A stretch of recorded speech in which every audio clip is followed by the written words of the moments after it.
காலையில் நம்ம வந்து concrete reinforcement, form work, brick work இதெல்லாம் பற்றி பார்க்க போகிறோம் அப்படின்னு இன்னைக்கு சார் சொன்னார். அண்ட் தென் எம்பெரிக்கல் அப்படின்ற வேர்ட் அப்படின்றது எம்பெரிக்கல் அப்படின்ற வேர்ட் நீங்கள் புதுசாக கற்றுக்கிற வேர்ட். அதாவது டெரைவ் ஃப்ரம் எக்ஸ்பீரியன்ஸ்லேருந்து டெரைவ் பண்ணிக்கலாம் அப்படின்ற மாதிரி சொன்னார்.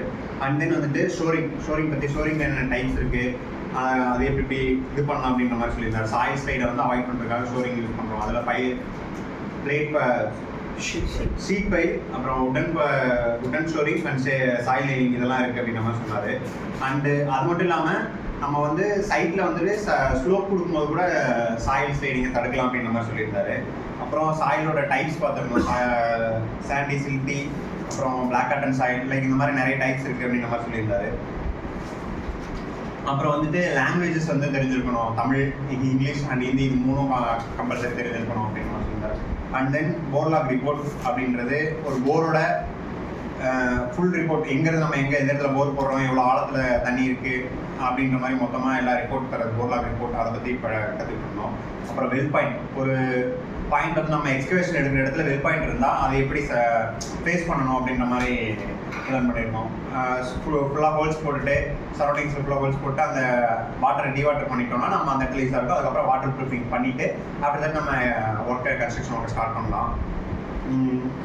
அப்புறம் அதுக்கடுத்து வந்துட்டு லைஃப் சைக்கிளில் பெஸ்ட் கண்ட்ரோல். இப்போ வந்துட்டு ஏடிடி லைக் அந்த மாதிரி பெஸ்ட் கண்ட்ரோலை யூஸ் பண்ணலாம். சிமெண்ட் பற்றி பார்த்துருந்தோம். சிமெண்ட் வந்துட்டு நம்ம யூஸ் பண்ணுறது வந்துட்டு வர cement first come first use, so அந்த மாதிரி யூஸ் பண்ணணும் அப்படின்ற மாதிரி சொல்லியிருந்தாரு. ஆஃப்டர் தட் வந்துட்டு ராடோட வெயிட் கண்டுபிடிச்சோம். நம்ம 8 mm ராட் அண்ட் 20 mm ராடோட வெயிட்லாம் கண்டுபிடிச்சோம். அப்புறம் ரோலிங் மார்ஜின். அதாவது ரோலிங் மார்ஜின் அப்படின்னா என்னென்னா, நம்ம வந்து தியரிட்டிக்கலாக பண்ணதும் ப்ராக்டிக்கலாக இப்போ வர ராடோட வெயிட்டும் வந்து ஈக்குவலாக இருக்கான்னு செக் பண்ணுறது தான் ரோலிங் மார்ஜின்.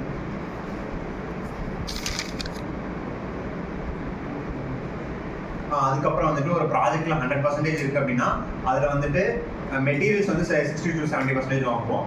ஆஃப்டர் தட் வந்துட்டு லேபர் வந்து நம்ம 20% கொடுக்குற மாதிரி இருக்கும். அதில் நம்ம ப்ராஃபிட் 10% இருக்கும். ஸோ நம்ம வந்து முடிஞ்ச வரைக்கும் அந்த சர்டைன் லிமிட்டில் இருக்க வேஸ்டேஜ் மட்டும் நம்ம யூஸ் பண்ணிக்கணும். அதுக்கப்புறம் நம்ம வேஸ்டேஜஸ் எக்ஸ்ட்ரா பண்ணக்கூடாது. ஏன்னா நிறைய ப்ராஜெக்ட்ஸ் வந்துட்டு வேஸ்டேஜஸ்னால ஃபெயிலியர் ஆச்சு அப்படின்ற மாதிரி சார் சொல்லியிருந்தாரு.